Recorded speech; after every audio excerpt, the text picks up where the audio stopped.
The hunter's contract. The floorboards trembled under the weight. Something moved beyond the door, slow, wet steps dragging across the flagstone porch. Avery's hand tightened around the shotgun, barrel aimed at the wood. Her breath caught at the smell. Thick, sour rot, like meat left in a warm cellar. Josh stood to her right, shirt soaked with blood, not all of it his. He gritted his teeth, reloading with a trembling hand. 4 shells left, he muttered. Make them count. The door groaned as nails bent and timbers cracked. One hinge gave way. A pale hand slithered through the gap, fingers black at the tips, nails clicking against the wood. Avery fired. The blast punched a hole clean through. Gore splattered across the enamel kettle, still steaming on the range. She felt the heat of the shot in her chest, the recoil bruising her shoulder. Wendy screamed from the stairwell, clutching the ledger box to her chest. "It's coming through." The door split wide. The thing stumbled forward, gray, lipless, wearing what might have once been a fisherman's coat. Its eyes were milk glass. Josh fired again, head gone, still moving. "Back!" Avery shouted, grabbing Wendy's arm. The smell hit worse now. Earth and death, and something old, something wrong. The pocket watch on the kitchen table chimed. 3 clear notes. 14 hours earlier, dawn came brittle and pale over the moor. Avery stood in the back porch doorway, tugging on her boots. Cold seeped through the cracks in the flagstones. The air smelled of wood smoke and wet sheep. Beyond the low stone wall, the frost clung to the heather in silver threads. The lodge sat in a bowl of wind-scoured land, ringed by skeletal pine and the skeletal silence of January. She could see the old trapline path, a black seam across the white. Inside, someone clattered the kettle onto the range. Josh, probably. He never handled things gently anymore.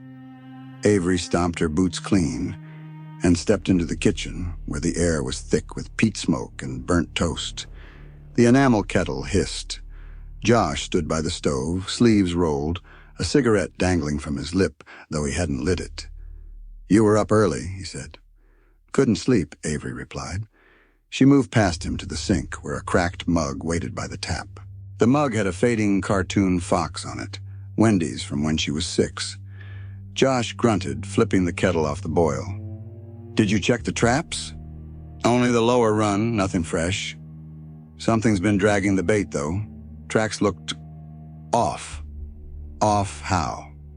Avery hesitated. "Wrong gait. Not a fox, not a dog, too heavy. Dragging one leg." Josh met her eyes. "You think it's starting again?" Avery didn't answer. She just looked at the brass box on the table, polished once, now dulled with age. The latch was open. The ledger inside sat like a wound in paper and ink. Its spine was cracked where someone, Hank, had tried to burn it long ago. But the pages had never blackened. They only smoked. The names inside were still legible. The Mercers ran down the left-hand column like a tally. Avery's own name, written in her father's hand, waited on the last line. Blank beside it. Not yet signed. Wendy came down the stairs, wrapped in 2 jumpers, hair a tangle, face pale. She carried the missing fork in one hand, the old one with the bent tine. She set it gently on the windowsill above the sink, where it always went. "Why do you keep that?" Josh asked, not unkindly. Wendy shrugged. "It's a marker, a reminder." "Of what?" "Of what we lost, and what we're still losing." Josh looked away. He rubbed his face, then reached for the chipped tin of tea bags. The clock on the wall ticked like it was chewing through something. Hank didn't come down until nearly 9. He moved slowly, leaning heavy on the banister. His face was sunken, beard going to salt, eyes dark hollows. He didn't speak, just nodded once to each of them and sat at the table. Wendy set tea in front of him without a word. The kettle hissed again. The stove ticked. Outside, the wind dragged across the stones. Then the pocket watch chimed. 3 notes, clear, chilling. The watch wasn't anyone's, not really. It had appeared one morning on the mantelpiece when Avery was 11. Hank had tried to throw it in the ravine. It had reappeared the next day in the cutlery drawer. Since then, it only chimed when Nod was near. Avery froze. Josh stood stiff. Hank's hand gripped the table edge, knuckles white. Wendy set her cup down with shaking fingers. The knock was gentle. 3 taps on the front door. Nobody moved. The 4th tap was louder. Josh rose. "Don't," Avery said quietly. He ignored her, unlatched the door, opened it. Nod stepped inside like a neighbor come to borrow sugar. He wore a coat of dark wool, the collar turned up despite the calm. His hair was slicked back, gray at the temples. Gloves, leather, immaculate. His face was too smooth, like something sculpted, and his eyes held no warmth, only interest. His smile was thin, professional. "Good morning," he said, voice like polished silver. "I trust you're well?" No one answered. Nod removed his gloves and tucked them into his breast pocket. "I've come to confirm the terms." Josh clenched his jaw. "It's not sundown yet." "No," Nod agreed, "but it will be." He turned to Hank. "You've delayed admirably, Mr. Mercer, but delay is not escape. The debt remains." Hank's lips barely moved. "We know." "Splendid. I do so admire a family that honors its inheritance." Wendy stepped forward. "You call it honor, but it's rot. You feed on us." Nod turned to her, expression never shifting. "I enforce. I do not choose. The contract was signed in blood on a table much like this one. You enjoy protections, do you not? The lodge remains untouched. The moor holds no others. You are safe here, provided the terms are met." Josh stepped between Nod and Wendy. "What happens if we don't?" Nod smiled wider. "Then I am authorized to collect. You know the clause. Non-compliance reverts the protections and opens the bounds." He turned to the pocket watch on the table. It chimed again, faintly. "Sundown is at 16:42 this evening. I will return then. If the ritual is complete, I shall witness and record. If not..." He let the sentence hang. "Good day." He turned and walked out. The door shut softly behind him. Nobody breathed for a long moment. Then Hank exhaled. "I'll do it." Avery turned to him. "Do what?" "What needs doing? The ritual. I'll sign it again. I'll take the roll, one last time." "No," Josh said, you can't. You're too weak. You'd die before it's done." "Maybe that's the point," Hank said. Wendy looked sick. "We can't keep doing this. Killing one of ours to feed that thing. It's madness."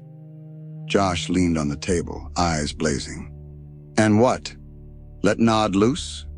Let the protections fall? You've seen what's out there. You want that crawling down our throats?" Avery spoke quietly. "We could run." "You think Nod won't follow?" Josh snapped. "He's bound to us, not the land." "Then maybe we break the line," Wendy said. Hank shook his head. "You don't understand. Breaking it doesn't end it. It just changes the rules. And Nod loves new rules." Josh paced, fists clenching. "We need time." "You have until sundown," Hank said. They sat in silence. The kettle hissed. The wind moaned low outside. Later, Avery stood at the back of the lodge staring at the tree line. The pines didn't move, but the shadows beneath them did. She remembered being 7, watching her mother salt the door frames. She remembered the deer carcass they found gutted and arranged like a sigil when she was 10. She remembered the last ritual, the smell of blood, the way Hank had cried when he carved the name. She touched the brass box. It was cold. She opened it. The ledger's pages fluttered slightly, as if breathing. Her name waited. Unclaimed. For now. At 15:30, the sky began to bruise. Josh cleaned the shotgun in the kitchen, hands steady, face unreadable. Wendy sat by the stove, eyes red. Hank had retired to his room. He hadn't said a word in hours. The pocket watch on the table ticked. Avery knew what was coming, and she knew she'd be the one to decide. Tracks in the snow, the air outside bit hard. A kind of cold that felt personal, like it resented their breath. Avery pulled the scarf higher over her mouth and stepped into the snow, boots crunching through the crusted layer. Josh was already ahead, shotgun slung over one shoulder, the other hand jammed into his coat pocket. Wendy hesitated at the threshold, then followed, eyes down, arms folded tight. They didn't speak. The woods swallowed sound. The trail was faint at first, just a disturbance in the snow, like something dragged or staggered. Hank's boots weren't light anymore. He'd left the lodge around dawn, or just after. No note, no fire lit, just the brass box left open, and the door half-latched. Avery had seen the blood first. A smear on the back porch rail, dried to rust. Then the prints leading off into the trees. Could be he went to the edge, Josh muttered as they followed the trail, breath fogging around his words. To do it himself. He can't, Wendy said. Not alone. That's the point, Josh snapped. That's how you end it. Alone. That's what he's trying. Avery didn't answer. She kept her eyes on the ground. The snow had a way of hiding things, blurring edges, softening shapes. But the marks were there. A scuffle near the woodpile, a bent branch, a single glove half frozen and curled like a dead animal. The trail led deeper into the woods, past the old dry stone wall and into the hollow where the pines leaned in close. It was quieter here. The wind muffled, the air thick with the smell of resin and rot. Something about the place felt watched. They found the coat snagged on a bramble first. An old waxed thing, torn along the hem. Avery touched it, still damp. Hank couldn't be far. Josh knelt beside a patch of disturbed snow and frowned. Blood, here. Avery squatted beside him. A dark splash, half melted. Steam had risen not long ago. Wendy looked around. He could be hurt, or worse. Josh stood. No worse than what happens if we don't finish this. Stop saying that, Wendy said. Yet you sound like him. Josh turned, jaw tight. You think I want this? You think I'm enjoying any of this? I think you've already decided, she said. And you're just waiting for the excuse. Enough, Avery said sharply. Both of you. We need to find him. They pressed on, following the trail down into the hollow. The trees here grew close and uneven, roots knotted through frost-hardened soil. Patches of bracken rustled underfoot. The sky above was a dull pewter, light fading fast. Then Wendy stopped. There. At the base of a leaning pine, half collapsed against the trunk, was Hank. He looked smaller somehow. His coat hung off one shoulder, his shirt soaked through with sweat and blood. His eyes were open but unfocused, lips moving without sound. One hand clutched a bundle of something, fabric maybe. The other hung limp. Hank? Josh called, voice cautious. No answer. Avery moved first, kneeling beside him. His skin was pale, rimed with frost. Up close, the smell hit. Sour sweat, blood, something older beneath it, like soil turned too long. Dad, she said, gently shaking his shoulder. Can you hear me? His eyes flicked to her, then past her. Ledger, he whispered. Did it breathe? Avery hesitated. You left the box open. He nodded as if that explained something. It wants a name. We know, Josh said, stepping closer. Come on. We're going home. No, Hank's voice sharpened. Not yet. Not until it's done. You're not doing anything like this, Avery said. You're freezing. You're bleeding. We need to get you back. Build a fire, Hank snapped. Fire won't help. It's not the cold. It's him. He's waiting. Then let him wait, Wendy said, kneeling on the other side. Come back, please. Hank looked at her, and something in his face softened. You always were the soft one, like your mother. Then don't do this, she said. Hank's hand moved slowly, pressing something into Avery's palm. She looked down. A cartridge, spent, still warm. I tried, he said. Tried to do it quiet. But he's too loud in the trees. Josh was scanning the trees now, fingers tightening around the shotgun. We need to move, now. Hank's hand shot out suddenly, faster than he should have been able, and pulled something from beneath his coat. The pistol was old, rusted. One of the lodge's emergency stores. Avery had forgotten it even existed. Before anyone could speak, Hank raised it and fired. Josh cried out, staggering back.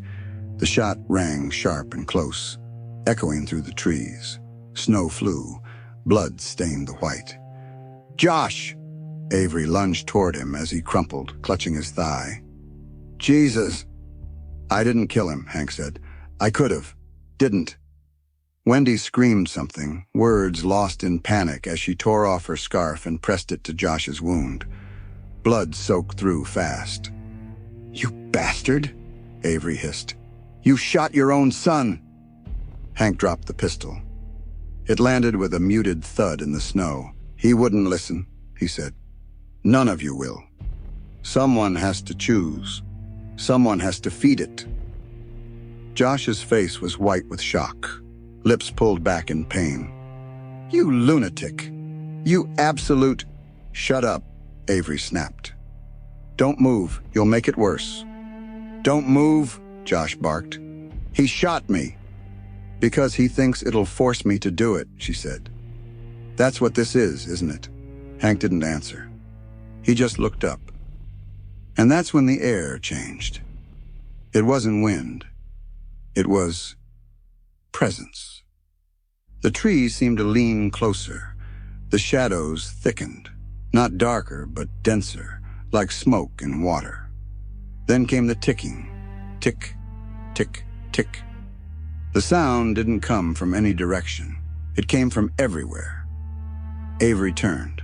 Nod stood between the trees, immaculate as ever, black coat buttoned high, gloves like polished leather, and that impossible smile.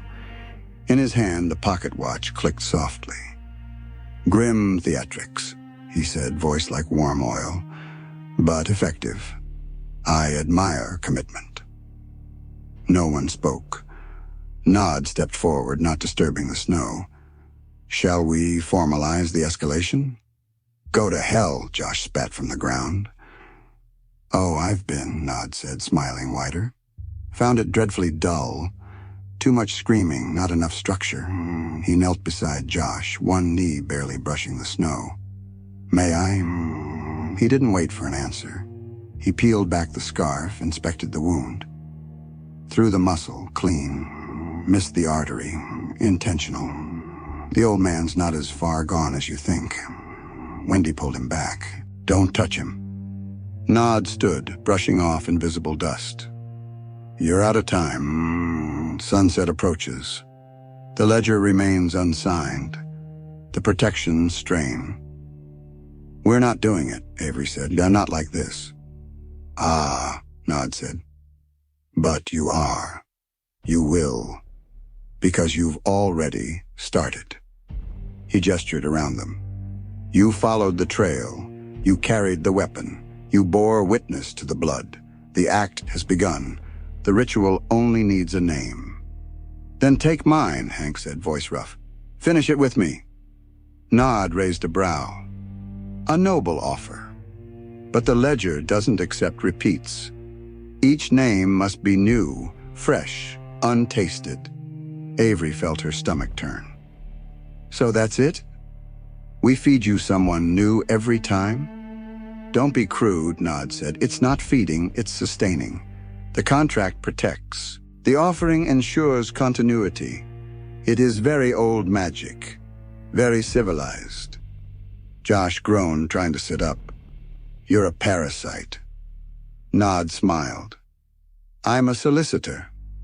Avery stared at him. Why us? Why this family? He tilted his head. Because your ancestor made a bargain. Because he wanted safety. Because he wanted control. And because he signed in blood. Wendy spoke, voice shaking. There has to be another way. There always is, Nod said, eyes flicking to her. But not always one you like. He snapped the watch shut. The sound echoed like a gavel. Tick-tock, my dears. Sundown waits for no one. If you'd like to carry the wounded home, I suggest haste. Then he was gone. No puff of smoke, no swirl of wind. Just absence. Avery exhaled. We need to move. Josh grimaced. You think? She and Wendy hauled him up between them, each taking an arm. He hissed in pain with every step. Hank followed behind, silent now, eyes on the ground. He didn't speak again. By the time they reached the lodge, the sky had gone the color of bruised fruit. The wind had teeth again. The door creaked open, and the warmth inside hit like a slap. They lowered Josh to the sofa. Avery fetched the first aid tin. Wendy lit the stove. No one said anything about what had just happened, but the brass box sat open on the table, and the ledger waited. The kettle began its slow, petulant hiss on the hob. Wendy had filled it without speaking, her eyes darting anywhere but the table where the brass box lay open, the ledger exposed like a wound. The stove ticked as it warmed, metal expanding, releasing the smell of old ash and peat smoke. Outside, the last light gave the windows a bloodied sheen, just enough to reflect their own silhouettes back at them. Hollow-eyed ghosts, trapped in the glass. Josh groaned again, head tipped back against the sofa's arm. Blood had soaked through the bandage Avery had wrapped around his side. Wendy moved to change it, her hands gentler than they had any right to be. Avery stood by the table, shoulders tense, staring down at the ledger. Its pages looked older than they should be, the ink scribed in a hand that looped and curled with theatrical elegance. There were names, dozens, all Mercers. She didn't want to see her father's name there. But Nod had said it wouldn't be. Avery's breath caught, and she turned away. The pantry door stood ajar. Beyond it, the small tiled space where they kept the preserves and the hunting knives, an old space, cool and clinical, built for butchering game. Her grandfather had kept rabbits hanging there once, soft bodies swaying from meat hooks. She'd avoided it since childhood. She knew she'd have to go in. Hank sat in the armchair by the hearth, his posture stiff, both hands resting on his knees. He hadn't spoken since they entered. The fire's glow caught the side of his face, casting deep hollows beneath his eyes. He looked already half gone. When he finally spoke, it was quiet. You'll need the carving knife. The one with the bone handle. Avery didn't move. It's in the drawer under the ledger, he went on. Wrapped in the cloth with the blue stitching. Your gran always said it kept the edge better. Josh shifted on the sofa, eyes opening. Don't, he muttered. We're not doing this. Hank didn't look at him. You want to wait for Nod to come back? Let him choose for us? We can leave, Wendy said, her voice brittle. We can take the car. There's still time. No, Avery said. The word came out flat, unthinking. Her body had already made the choice her mind refused to process. We won't make it. and we'd just drag this with us. Wendy looked at her, stricken. So what, we become him? You become him? Avery didn't answer. She reached for the drawer. The cloth was there, just like Hank said. Blue-stitched, frayed at the corners. Inside was the knife. Long, old, with a handle yellowed by age and use. It was heavier than it looked. She carried it to the pantry like it might explode. The cold hit her first, dry and sharp. The walls were tiled in old white squares, some cracked, some discolored. Hooks hung from the ceiling beam, and the wooden counter bore the stains of countless winters' worth of butchering. She'd helped dress deer here once, years ago, when Josh still smiled sometimes, and her father's hands were steadier. Now it would be Hank on that counter. She set the knife down. Her hands shook. Behind her, the door creaked. She turned. Nod stood in the doorway, immaculate as ever in a dark suit that didn't seem to gather dust or memory. His gloves were off, his fingers were long, pale, and too clean. "Ah," he said, voice lilting. "The kitchen, the heart of every home. So many rituals begin here." Avery said nothing. He stepped inside, his shoes making no sound on the tile. "You'll need to trust the body. It's symbolic, of course. Binding the offering, affirming intent. I'm not a butcher." "No," he said, smiling.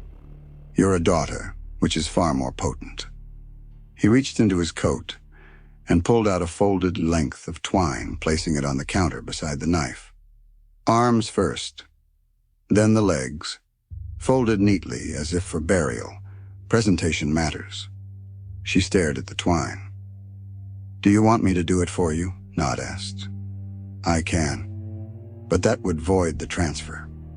The contract must be enacted by blood. Yours. My father's blood, not mine."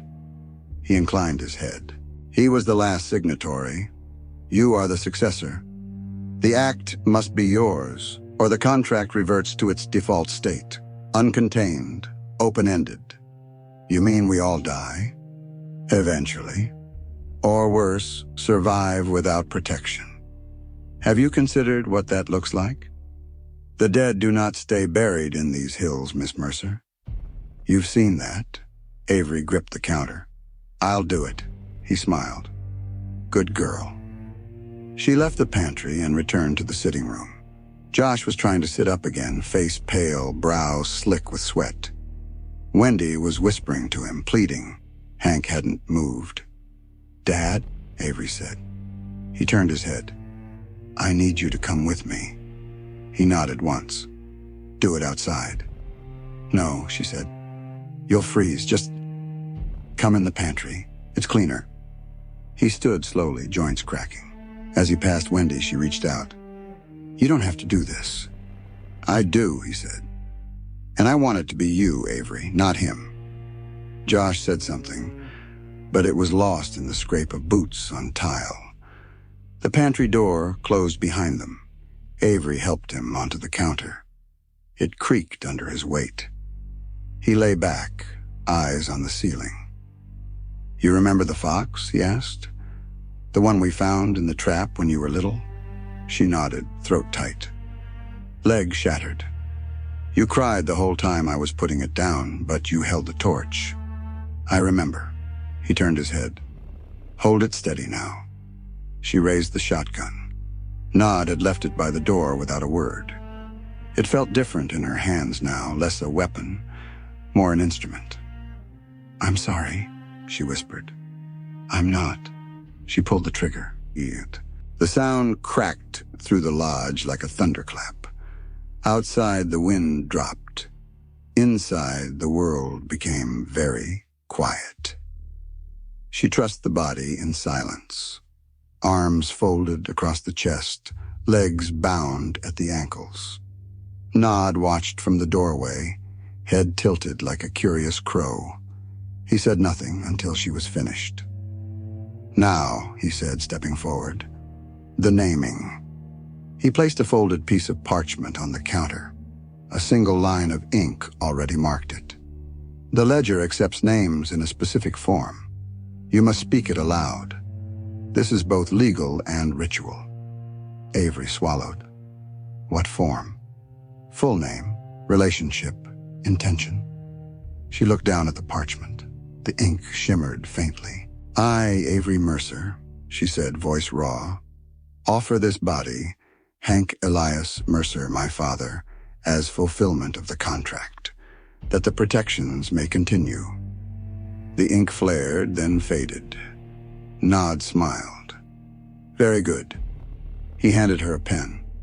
Sign below. Blood is preferred. She pricked her thumb with the knife's tip and pressed it to the page. It burned. Not the blood, but the moment. A searing sense of finality that rooted in her chest and spread like frostbite. The paper absorbed the mark greedily. Nod folded it away. That completes the transfer. Congratulations. Avery didn't answer. Wendy stood in the doorway now, eyes wide and shining. Josh leaned on her shoulder, limping. You made her do it, Wendy said. No, Nod replied. She chose. That's the beauty of it. You always have a choice. You just don't always like the options. He turned to Avery. The rest is ceremony, presentation. Shall we? They moved to the kitchen. The table had been cleared. Wendy must have done it. Nod gestured and Avery followed. Together they carried Hank's body from the pantry and laid it on the table. The twine held. His face was calm. Nod produced a cloth from somewhere, white linen, old and fine. He draped it over the body, leaving the head exposed. Now, he said, a meal must be shared. No, Wendy said. We're not eating him. Not flesh, not precisely. The ritual is symbolic. A broth, perhaps. A marrowed stock. He must be cooked, yes. But the consumption is minimal. A spoonful each, binding by ingestion. Josh made a choked sound and turned away. Nod clapped his hands once. To the stove, then. Avery moved like a puppet. She stripped the meat from her father's bones with hands that no longer felt like hers. She boiled water. She added salt, onion, bay. The broth simmered for hours. At some point, Josh slept. Wendy sat beside him, not speaking. The broth was ladled into 3 chipped mugs. Nod raised his own as if in toast. To continuity, he said. Avery drank. It tasted of salt and iron. Wendy hesitated, then sipped. Her face crumpled, but she swallowed. Josh refused. Nod didn't press. The ledger was closed, the box sealed.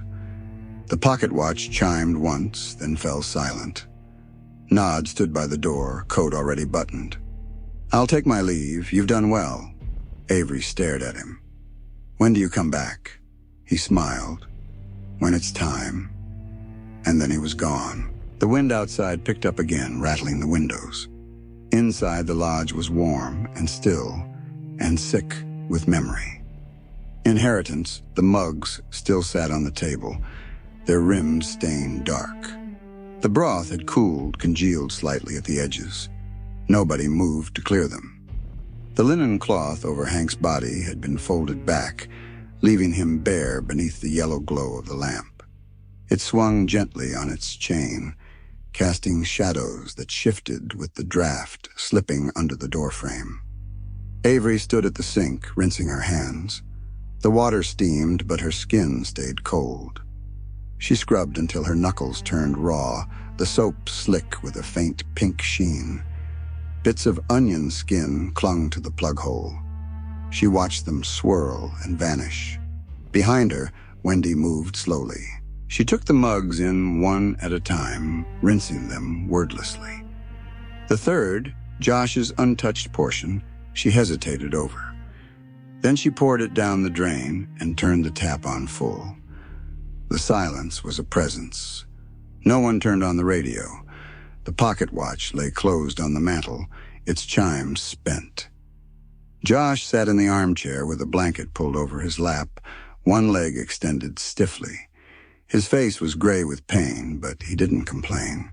The bandage at his side had bled through in a spreading rust-colored patch, but he wouldn't let them rewrap it. He held a half-empty glass of whiskey in one hand and stared at the hearth, where the fire had burned low. The brass ledger box sat on the table, its latch shut. The key was still tucked into Avery's pocket, heavy and warm against her thigh. It was Wendy who finally spoke. "What happens now?" Her voice was small, but it cut through the room like a knife. Avery didn't answer straight away. She dried her hands on the tea towel, then hung it back on the hook by the stove. Her fingers trembled only slightly now. "Now we wait," she said. "Same as before." Josh made a sound that might have been a laugh or a cough. "Wait for what? For him to come again? For one of us to end up like Dad?" Avery turned. "We'll manage it differently." "How?" Wendy asked. Her eyes were puffy, her lips cracked. "You said that, Dad said that, every time it passed down." "I won't lie," Avery said. "It's still the same contract. But I'm the one holding it now. I'll find a way." Josh snorted. "Find a way to what? Starve him? Break it? Do you think we're the first to try?" "I don't know," Avery said. "But I'm not going to just follow the steps and pretend that's living." Wendy looked at her, something unreadable in her face. Then she nodded just once. "All right." The wind outside had eased, but the cold pressed against the windows like a hand. Frost had crept across the corners of the glass in tight little veins. Beyond the glass, the moor stretched out into blackness. Avery went to the pantry. She returned with a blanket and draped it over Hank's body. The cloth had dried stiff where the broth had splashed, and she folded it carefully to hide the stains. Then she sat at the table, fingers resting on the sealed ledger. Josh shifted in the chair, wincing. "Do you remember," he said after a while, "when Dad broke his toe trying to chase that fox off the chickens?" Wendy looked up. "He was barefoot," she said. "Middle of winter. Slipped on the flagstones." "He made us swear not to tell Mum," Avery murmured. She already knew. She always knew. They lapsed into silence again. It wasn't comfortable, but it was shared. Later, when the fire had died to coals and the clock on the wall ticked into midnight, Avery stood. She took the ledger box and carried it to the cupboard under the stairs. She placed it beside the old wellies, the tin of rusted nails, the spare paraffin. Then she shut the door. Wendy had dozed off, curled up on the sofa under a crocheted blanket. Josh's head had lolled to one side. The whiskey glass had fallen from his hand and rolled under the chair. Avery picked it up, set it on the hearth, and sat beside her brother. She didn't wake him. The lodge creaked around them. The smell of broth still hung in the air, mingled with ash and damp wool. In the morning, the sun rose pale and thin over the hills, a smear of pink against the frost. The snow had frozen hard, crunching underfoot. Avery rose early. She dressed in silence, laced her boots, pulled on the thick coat that had once been Hank's. It still smelled faintly of tobacco and engine oil. She took the spade from the shed and walked out into the woods. The ground was cruel with frost. Her breath plumed in the air. She walked until she reached the copse near the stone wall, where the birches grew bent and silver. She dug. The soil gave grudgingly. Each strike jarred her shoulders, sent shocks up her arms. She stripped off her gloves, worked barehanded when the spade slipped. Her knuckles split and bled into the earth. When the hole was deep enough, she went back. Josh was awake now, moving slow. Wendy sat at the table with a cup of tea in both hands, her eyes hollow. They didn't speak when Avery entered. She went to the pantry. The body was still there, wrapped and stiff. She and Josh lifted it together. Wendy opened the door. They didn't speak during the burial. The words didn't matter. The snow had begun again, soft and slow. By the time they finished, the ground had turned white once more. Back at the lodge, Avery lit the fire. The warmth seeped into the stone, but not much further. The days passed. Josh's wound healed badly. He walked with a cane now, muttering curses under his breath when the pain flared. Wendy kept her distance from the pantry. She cleaned the kitchen twice a day, scrubbed the table until the grain ran raw. The ledgers stayed in the cupboard. The pocket watch didn't chime again, but it ticked. Sometimes Avery heard it at night, a faint ticking from the mantel, even when the room was empty. She kept the key on a string around her neck. It lay against her skin like a weight. She didn't open the box. Not yet. They fell into routine again, chopping wood, checking traps, boiling water when the pipes froze. The generator sputtered once and died, and Josh spent 3 days in the shed cursing it back to life. No one mentioned the feast. No one spoke of Nod. But the silence had changed. Wendy had taken to sleeping with a candle lit, even after the power came back. Josh cleaned the shotgun twice a week, even though there were only 4 shells left. Avery began writing things down. Notes in the margins of old seed catalogs. Observations in the back of the almanac. Questions. What would happen if the ledger were buried? What if the watch were dismantled? What if the contract was passed, not broken? She didn't know if she'd ever try them, but she wrote them anyway. One night she woke in the dark. No sound, no wind, just the ticking. She sat up, heart pounding. The pocket watch had fallen from the mantel. It lay open on the hearthstone, hands frozen at 12. She didn't touch it. In the morning, it was back on the mantel, closed, silent. Avery didn't ask if Wendy had moved it, or Josh. Some things, it seemed, didn't need answers. Spring crept in slowly. The snow softened. The sheep returned to the lower pastures. The post still didn't come, but that no longer seemed strange. One afternoon, Avery walked out to the stone wall. She stood by the grave and looked out over the valley.